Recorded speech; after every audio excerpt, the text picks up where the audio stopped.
අයිබෝවන් baby care YouTube channel එකට ඔබව සාදරයෙන් පිළිගන්නවා. අද කතා කරමු කොහොමද කැල්සියම් පෙත්ත හරියට ගන්න මේ ගර්භණී කාලයේදී කියලා. මේක ඔයාලගේ ගර්භණී සටහන් පොතේ 3 වෙනි පිටුවේ ක්ලිනික් එකේ නැත්නම් සායනික සංරක්ෂණයේ පිටුව යටතේ සඳහන් කරලා තියෙනවා. මේ කොටසේ තියෙන්නේ කැල්සියම් එක්කම විටමින් C තියෙනවා. ඉතින් ඔයාලා ක්ලිනික් යන දවසට ඔයාලගේ අදාළ වෛද්‍යවරයා බලලා ඔයා මේ පෙත්ත ගත්තද කියන එක මාක් කරන්න දාලා කොටු තියෙනවා. ඒ ඔයාලගේ ගර්භණී සටහන් පොතේ. ඇයි මේ කැල්සියම් පෙත්ත ගර්භණී කාලයේදී අම්මා කෙනෙක් ගන්න ඕනේ කියන එක ගැන දැනුවත් වෙලා ඉන්න එක හොඳයි. ඉතින් World Health Organization එකේ, ඒ කියන්නේ WHO එකේ recommendation එක තමයි ගර්භණී භාවයට පත් වුණායින් පස්සේ මිලිග්‍රෑම් 200ක් වැඩිපුර සාමාන්‍ය ප්‍රමාණයට වඩා කැල්සියම් ශරීරයට අවශ්‍යයි කියලා මවට. ඉතින් මේ ප්‍රමාණය අනිවාර්යෙන් ඇගේ තියෙන්න ඕනේ නැත්නම් මවගේ පසුකාලීන නිරෝගීකම සඳහා මේක බලපානවා. මොකද මේ කුසේ හැදෙන පුංචි බබා කොහොම හරි තමන්ගේ කැල්සියම් අවශ්‍ය ප්‍රමාණයට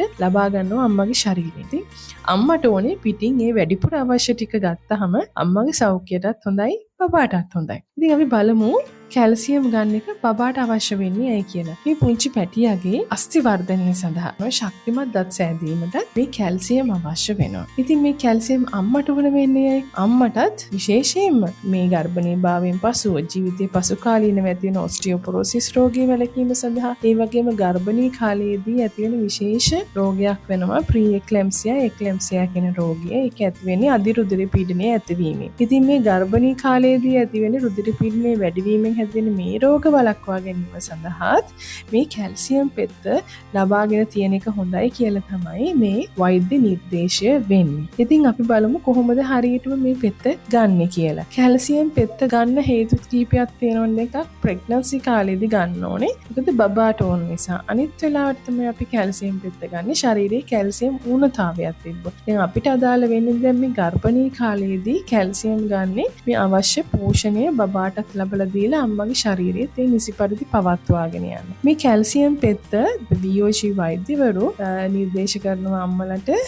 බ්‍රෑන්ඩ් නේම් එක තමයි කැල්සානක්. මේ පෙත්ත සුදු පාට පෙත්තක්ද නැත්නම් වෙනත් වර්ණ වලින්ද කියලා කියන්න බෑ. බ්‍රෑන්ඩ් නේම් එක අනුව. එනේ යාලගේ බ්‍රෑන්ඩ් එක අනුව මේ පෙත්තේ වර්ණය වෙනස් වෙන්න පුළුවන්. සාමාන්‍යයෙන් දුඹුරු පාට පෙත්තක් වෙන්නත් පුළුවන්. නැත්නම් සුදු පාට පැතිලි පෙත්තක් වෙන්නත් පුළුවන්. ඉතින් මේ පෙත්තේ කැල්සියම් වගේම විටමින් D අඩංගු වෙනවා. විටමින් D අනිවාර්යෙන් අවශ්‍යයි කැල්සියම් අවශෝෂණය සඳහා. මේ කැල්සියම් පෙත්ත අපි ගන්නේ කොහොමද? උදේට කැල්සියම් අවශෝෂණය වැඩිපුර ශරීරයේ සිදු වෙනවා. එතකොට උදේ වරුවේ කැල්සියම් පෙත්ත ගන්න. පෙරපිති සහ විටමින් පිති කැල්සියම් පෙත්ත එක ගන්න යන්න එපා. මොකද ඒකේ අවශෝෂණයට සම්පූර්ණයෙන්ම යකඩ බලපානවා. ඒකේ අවශෝෂණය අඩු කරනවා. ඉතින් සති 12න් පස්සේ අනිවාර්යෙන් අපි රෙකමන්ඩ් කරනවා මේ කැල්සියම් පෙත්ත ලබා ගන්න. සති 12න් පස්සේ කැල්සියම් යකඩ විටමින් C අපි ලබා ගන්නවනේ. එතකොට මේ පෙති තුන එකට ගන්න යන්න එපා. කැල්සියම් පෙත්ත වෙනමම ගන්න. ඒ වගේම මේක හපලා ගිරින්න මේකේ අවශෝෂණයට තවත් උපකාරී වෙනවා. මේක තිත්ත නැහැ. තව දෙයක් කියන්න ඕනේ පෙත්ත ගත්ත ගමන්ම කෝපි හෝ චොකලට් වර්ග කෑමෙන් වළකින්න. ඒවා කන්න යන්න එපා. ඒකත් අවශෝෂණයට හේතු වෙනවා. ඒ වගේම තමයි ලෙඩ රෝග තියෙනවා නම් වෙන බෙහෙත් වර්ග කාලයක් ගත්තා නම් අම්මා ඒ බව වෛද්‍යවරයාට විශේෂයෙන් දැනුවත් කරන්න.